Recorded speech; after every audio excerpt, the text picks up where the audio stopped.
l'amitié entre chrétiens, la fraternité est comparable à 2 jumeaux, ce qu'éprouvent l'un pour l'autre des jumeaux. Le chrétien, lorsqu'il voit un autre chrétien, même s'il fait partie d'une autre dénomination,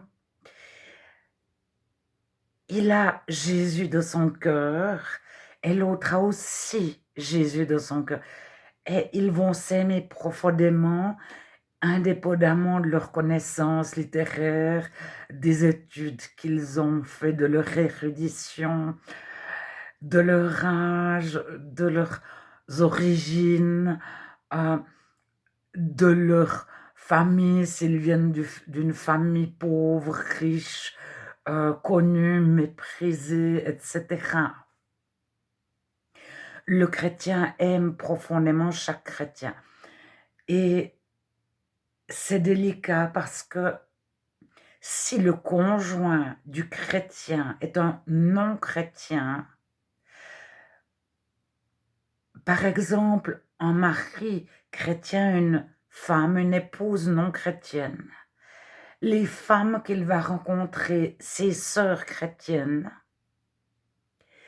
auront une meilleure relation avec lui que son épouse non chrétienne. Alors, dans certaines assemblées, heu, les hommes et les femmes sont prudemment,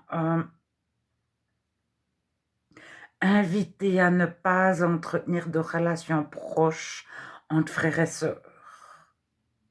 Alors cette prudence peut être presque exagérée parfois ou elle n'existe à peu près pas. Mais le chrétien, comme un frère jumeau, un jour, 2 jumeaux peuvent être en désaccord, voilà. Et puis surtout le chrétien peut être en perte de vitesse, s'éloigner de Dieu.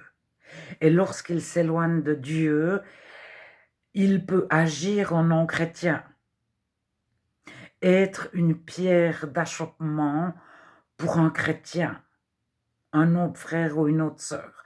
Pierre d'achoppement, ça veut dire, l'entraîner à sa suite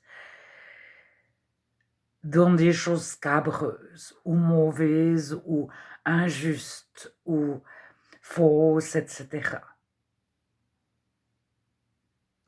Mais lorsque 2 chrétiens se rencontrent, même si c'est un Chinois, puis un Argentin, d'âge différent, de niveau scolaire différent, de dénominations différentes, ils vont s'entendre comme 2 doigts de la main, aussi bien et même mieux qu'avec leurs frères et sœurs de leur congrégation, de leur petite église, de leur région, qui ont tous une même, culture, mentalité, les mêmes coutumes, et cetera, le même arrière-plan. Parce que Jésus nous libère de tout notre arrière-plan culturel, émotionnel, et cetera. Alors la psy s'est intéressée à comment donner de l'amour. Le couple, zut, je ne sais plus maintenant, Chapman, a fait des livres chrétiens sur comment donner de l'amour et il répertorie, il y a, ceux qui aiment les compliments, ceux qui sont visuels, heu, ils vont voir un sourire plus qu'entendre un compliment. Heu, le temps qu'on passe avec la personne, les cadeaux qu'on lui fait, l'interactivité, et cetera, et cetera. Heu, mais amour agapé, c'est pas ça.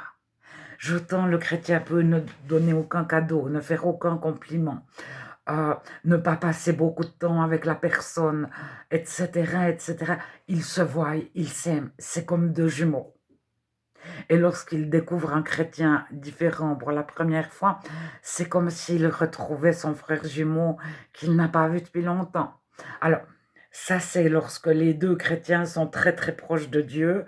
Après, c'est comme s'il retrouvait son frère ou sa sœur, pas son jumeau, mais c'est parce qu'il est aimé de Dieu, il déborde de l'amour de Dieu. Il n'a aucun mérite, il ne fait pas d'effort. Bien que Paul dit, vous avez appris à vous aimer les uns les autres, mais vous avez reçu de Dieu